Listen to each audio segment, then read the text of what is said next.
주보에는 입다의 서원이라는 제목으로 나와 있는데 말씀을 준비하다가 보니 입다의 서원이라는 제목보다는 우리가 입다의 초반의 모습을 보고 말씀을 묵상해야겠다는 생각이 들어서 읽진 않았지만 우리 11장 1절 말씀부터 11절까지의 말씀을 중심으로 말씀을 한번 살펴보려고 합니다.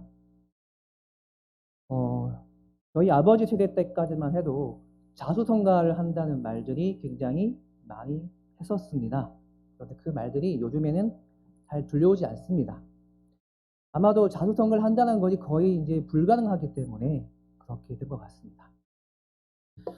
청년들 예로 들어보게 되면 진작 3포 시대를 지나서 M포 시대로 이르게 되었는데요.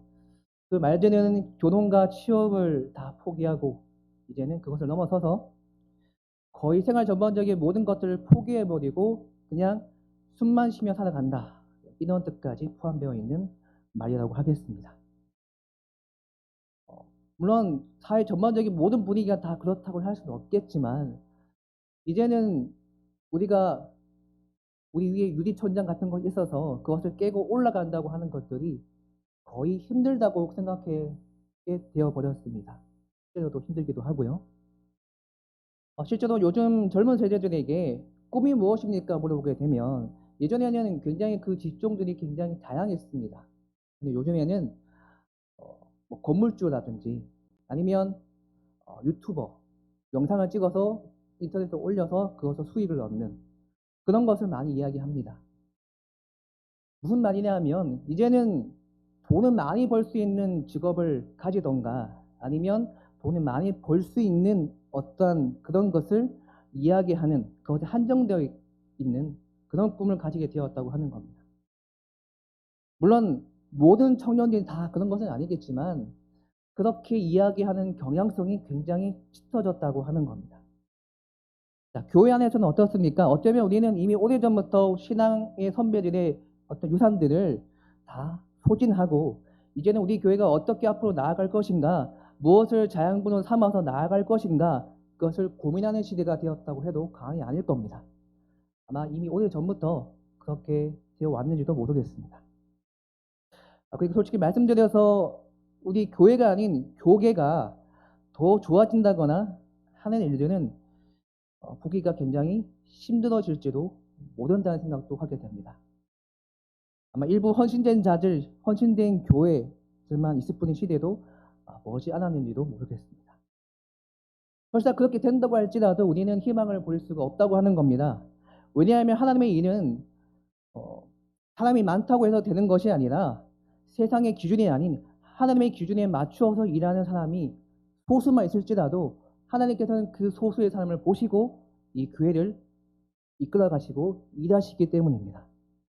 어쩌면 교회에서 많은 사람이 있음에도 불구하고 일부의 사람들이 헌신하고 나아가는 것도 어쩌면 당연한 모습인지도 모르겠습니다. 마태복음 7장 13절과 14절 말씀을 보시게 되면 우리에게 익숙한 말씀들이 등장을 합니다. 좁은 문으로 들어가나 멸망으로 인도하는 문은 크고 그 길이 넓어서 그리로 들어가는 자가 많고 생명으로 인도하는 문은 좁고 길이 협착하여서 찾는 이가 적음이니라 말고 말씀하고 있습니다. 이 말씀처럼 우리가 생명으로 인도되어지는 그 길은 좁고 그 길도 협착하여서 찾는 이가 적다고 하였습니다. 그 말씀처럼 하나님의 일을 한다고 하는 것들도 마찬가지로 그러한 것이기 때문에 많은 사람들이 하나님 일을 하기보다 적은 사람 일을 하는 것이 당연하게 보이기도 합니다. 더불어 하나님께서 우리에게 일을 맡기실 때는 준비된 사람을 찾아서 맡기시길 원하신다고 하는 겁니다. 만약 하나님께서 그 준비된 자에게 그 일을 맡기게 되면 우리는 그 준비된 자에게 맡겨진 그 일을 무조건적으로 따라가게 되면 된다고 하는 겁니다. 왜냐하면 하나님께서 그 사람에게 그 일을 맡겼기 때문에 우리는 그 일을 따라가게 되면 하나님께서 무조건 그 일을 승리하게 하신다고 하는 것이기 때문이죠. 자, 오늘 말씀에서 입다도 그러한 사람이었습니다. 사실 입다는 세상적인 기준에서 볼 때는 참 볼 것이 없는 사람이었습니다. 오늘 말씀에서 알 수 있는 것은 이렇습니다. 첫 번째는 입다의 아버지 이름은 길르앗이었다고 하는 겁니다. 두 번째는 입다의 어머니는 기생 출신이었다고 하는 것이죠.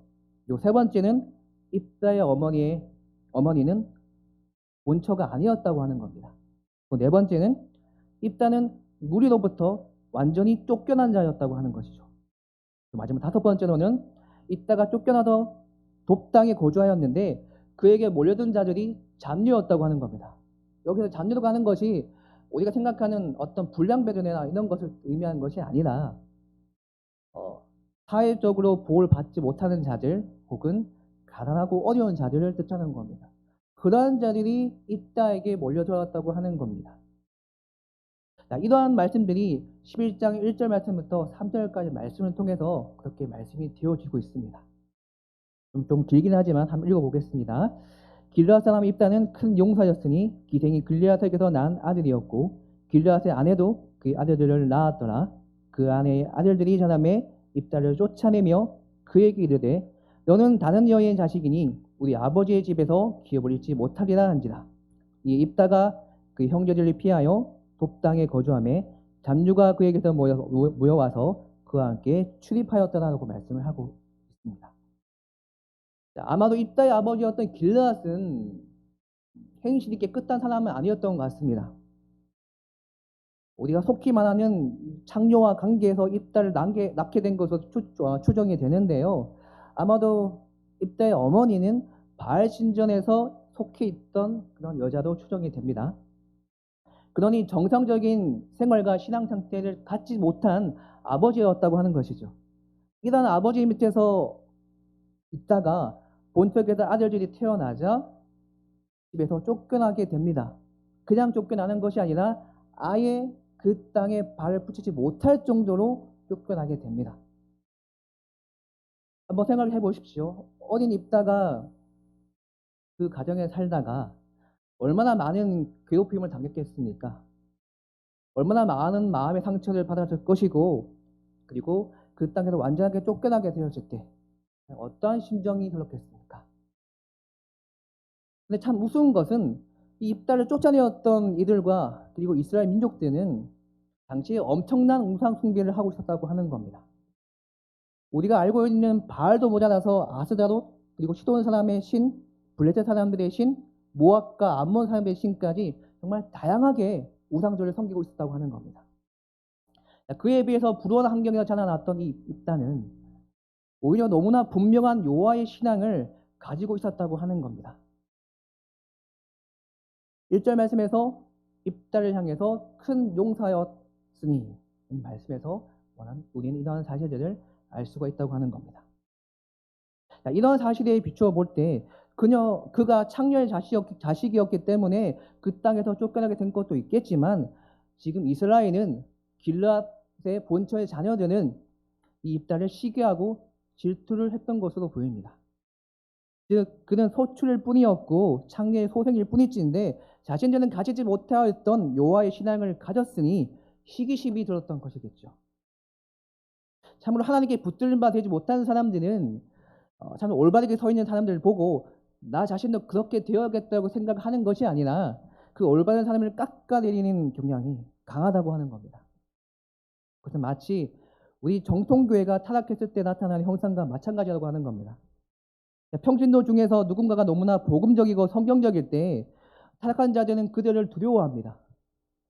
나중에 자신들의 위치가 흔들릴 것을 두려워해서 그들을 말도 안 되는 오명을 씌워서 교회에서 쫓아버린다고 하는 겁니다.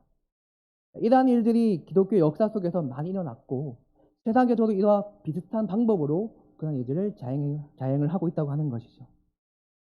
그러니 우리는 항상 두려워해야 합니다. 나의 믿음이 나의 신앙이 변질되지 않게 도와주시옵소서. 오직 하나님만 바라보게 하시고 깨끗한 마음을 주시옵소서 라고 계속 기도하면서 하나님을 의지하는 삶을 살아야 한다고 하는 겁니다. 자, 이러한 신앙의 삶을 잃어버린 채 하나님을 전혀 두려워하지 않았던 이 길르앗 사람들은 이제 자신들을 18년 동안이나 괴롭혀왔던 암몬 족속들에게 자신들이 머무르고 있는 그 땅에서 나가라는 통보를 받게 됩니다. 바꿔서 얘기를 하게 되면 지금 길르앗 사람들은 무려 18년이나 시간 동안이나 전혀 하나님을 찾지 않았다고 하는 겁니다. 자, 이제야 발등에 불이 떨어지는 사람들처럼 암몬 족속을 물리칠 사람을 찾아보게 되지만 아무리 눈을 씻고 찾아봐도 그런 사람은 없었습니다. 이때 이스라엘 장로들이 한 사람을 생각을 해내게 됩니다. 그 사람이 바로 입다였습니다. 그래도 입다가 돕당에 가서 그 사람으로 인해서 하나님의 역사가 일어나고 있는 것을 소문을 들었던 것이죠. 인정하기 싫지만 하나님께서 입다를 쓰시는구나 확신을 찾게 된 것입니다. 그래서 입다를 찾아가게 됩니다. 여기서 우리가 알 수 있는 것은 무엇입니까? 위기는 하나님이 준비해 놓으신 사람을 등장시키는 계기가 된다고 하는 겁니다. 만약 길르앗 땅에 위기가 찾아오지 않았다면 길르앗 사람들은 입다를 찾지 않았겠죠. 위기가 오니까 하나님의 사람이었던 입다를 찾게 된 겁니다. 그리고 우리가 알아야 할 사실이 하나 더 있습니다. 하나님의 사람들은 항상 준비되어져 있어야 된다고 하는 겁니다.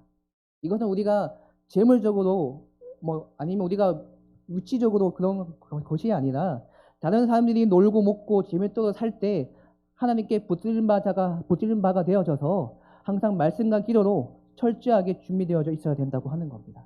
그래야 1절 말씀에 등장하는 것처럼 큰 용사가 될 수가 있다고 하는 겁니다.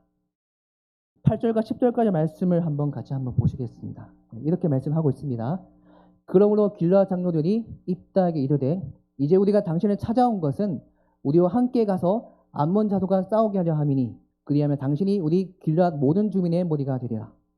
입다가 길르앗 장로들에게 이르되 너희가 나를 데리고 고향을 돌아가서 암몬 자손과 싸우게 할 때에 만일 여호와께서 그들을 내게 넘겨주시면 내가 과연 너희의 머리가 되겠느냐. 길르앗 장로들이 입다에게 이르되 여호와는 우리 사이에 증인이시니 당신의 말대로 우리가 그렇게 행하리이다. 이렇게 말씀하고 있습니다. 8절과 10절까지 말씀을 보시게 되면 장로들이 참으로 잘한 것이 두 가지가 등장을 하게 됩니다. 첫 번째는 돕당에서 난 입다의 소문을 듣고 입다를 찾아간 겁니다. 그리고 두 번째는 입다를 찾아가서 입다를 자신들의 머리로 받아들인 것입니다. 그런데 사실 이 장로들의 결정은 쉬운 것이 아니었습니다. 왜냐하면 자신들이 하찮게 여기고 쫓아내었던 자를 찾아갔다고 하는 것은 자신들의 자존심을 꺾었다고 하는 겁니다. 그리고 그러한 자를 자신들의 머리로 삼겠다고 하는 것들은 자신들이 남아있는 마지막 자존심까지도 다 꺾었다는 그런 이야기입니다. 만약 그들이 입다로부터 받게 될 그런 책망받는 것을 싫어하거나 그 신분 때문에 혹은 과거 일들 때문에 끝까지 그를 거부하였다면 길르앗 사람들은 자신들이 소생되어져 있는 일들이 없었을 수도 있었다고 하는 겁니다. 그리고 일시적으로 겸손한 체하다가 입다를 이용하고 암몬 사람들이 물리쳐진 후에 그를 다시 배척을 하였다면 길르앗은 구원받지 못했을 겁니다. 마찬가지입니다. 오늘 본문처럼 하나님께서는 우리에게 계속해서 힘든 일을 주실 때가 있습니다. 그때는 우리가 하나님 앞에서 범죄하였음에도 끝까지 돌아오려고 하지 않고 더욱 악하여졌을 때 그렇게 하신다고 하는 겁니다. 그럴 때 우리는 다른 사람들을 상대하려고 하는 것이 아니라 그럴 때야말로 우리 안에 있는 불신앙과 그리고 교만을 회개해야 된다고 하는 겁니다. 그리고 그 행위들을 그저 하는 척만 하는 것이 아니라 철저하게 하나님께 맡기고 입을 다물고 하나님께 기도하며 기다려야 한다고 하는 겁니다. 언제까지요? 하나님께서 역사하실 때까지. 그렇다면 오늘 본문이 말씀하고 있는 것이 무엇입니까? 두 가지입니다. 짧게 말씀드릴게요. 첫 번째로는 하나님께 가까이 나오라고 하는 겁니다. 입다가 천대받고 어려운 가정을 겪었지만 그 어려운 가정 속에서도 하나님을 가까이 하는 것을 포기하지 않았습니다. 그리고 하나님은 더욱 가까이 했기 때문에 더욱더 핍박을 받게 되었습니다. 그러나 입다는 그럴 때일수록 더욱더 하나님을 붙잡았고 그렇기 때문에 그녀는 준비될 수 있었고 큰 용사가 되었다고 하는 겁니다. 아마도 한 번쯤은 내가 인생을 살아오면서 내가 천덕꾸러기와 같은 그런 인생을 살았던 경험들이 한 번씩 있을 겁니다. 혹은 성장 과정에서 많은 아픔과 시련을 겪으신 분도 계실 겁니다. 하지만 우리 신앙 경험상 하나님을 가까이 하는 사람은 분명히 하나님께서 이 모든 것을 다 회복시키신다고 하는 겁니다. 두 번째로는 겸손하게 사는 것이 사는 길이라고 하는 겁니다. 만약 이스라엘 장로들이 그들이 위신이나 체면을 생각해서 행동을 했다면 망했을 겁니다. 그러나 그들이 회개하였을 때 그들의 눈에 있다라는 카드가 보였다고 하는 겁니다. 만약 그들이 끝까지 교만했더라면 기생의 자식이었던 입다는 절대로 눈에 보이지 않았을 겁니다. 아무리 외부에서 입다가 돕단까지 가서 하나님의 일을 해내었대 이 소식이 들렸더라도 그것을 애써 무시했었을 겁니다. 그러나 우리는 겸손하되 한 번만 겸손할 것이 아니라 그것을 계기로 하여서 철저하게 자신을 낮추어야 합니다. 물론 하나님의 백성으로 살아가면서 겸손하게는 참으로 힘이 듭니다. 그런 하나님에 대한 나의 태도는 반드시 사람을 통해서 확증이 되게 된다는 사실입니다. 다른 사람이 인정하지 않는 신앙은 자신의 기질이지 절대로 우리의 신앙이 아니라고 하는 겁니다. 우리가 만약 나라를 빼앗기고 모든 것을 잃어버리게 된다면 그것이 무슨 소용이 있겠습니까? 그렇게 되는 것보다 겸손하게 되는 것이 100배, 1000배 나을 겁니다. 성도 여러분, 무엇보다도 하나님을 가장 중요한 것이 되게 여기십시오. 그리고 하나님이 주시는 것을 포기하지 마십시오. 남들이 가졌다고 해서 그것을 꼭 가져야 하는 것은 아닙니다. 남들이 그것을 하고 있다고 해서 우리가 꼭 그것을 해야 되는 것도 아닙니다. 오히려 그러한 세상의 기존을 지도하고 내가 조금 뒤쳐져도 내가 조금 손해봐도 하나님의 기준으로 생각하고 행동을 해야 합니다. 우리가 입으로는 하나님을 믿는다고 하면서 세상의 기준을 놓치지 못해서 하나님의 것을 찾지도 않고 순목하지도 않고 인정하지도 않는다면 그것이 바로 우리의 교만이고 위선이고 우리의 체면이라고 하는 겁니다. 하지만 우리 대한교회 성도님들께서는 하나님께서 주시지 않는 것은 가감히 포기하시고 하나님께서 주시는 것이 있다면 그것을 끝까지 포기하지 않고 꼭 붙드시는 그런 신앙을 가지시는 성도님 되시기를 간절히 기도하겠습니다. 기도하겠습니다. 하나님 아버지 감사합니다. 오늘도 우리와 함께 해주시고 우리를 예배의 자리에 모이게 하셨습니다. 우리의 인생이 늘 한결같이 없음을 또한 고백을 합니다. 어떨 때는 순전하기도 하고 어떨 때는 넘어지고 다치고 도저히 일어날 수 없을 것만 같은 그런 위기의 순간도 오게 됩니다. 그러나 하나님, 어떤 때이든지 하나님께서 나를 세우시고 나를 붙드시고 나를 통하여서 하나님 일을 하심을 또한 고백을 합니다. 그러니 날마다 또한 나를 새롭게 하시기를 간절히 또한 고백을 합니다. 오직 세상의 기준이나 나의 기준으로 삶을 살아가는 것이 아니라 하나님께서 주신 그 말씀을 기준으로 삶을 살아가게 하여 주시옵소서. 주님 주신 은혜를 놓치지 않고 살아가는 거룩한 성도 되게 도와주시옵소서. 남은 3일간도 하나님께서 함께 하시고 주님께서 우리가 늘 동행하여 주시길 간절히 기도하오니 우리를 붙잡아 주시옵소서. 늘 말씀대로 살아가게 하시고 우리가 비록 조금 모자랄지라도 조금 뒤처질지라도 조금 손해볼지라도 늘 하나님의 기준으로 생각하고 행동할 수 있는 그런 거룩한 성도 될 수 있도록 우리를 인도하여 주시옵소서. 감사합니다. 예수님의 이름으로 기도드렸습니다. 아멘.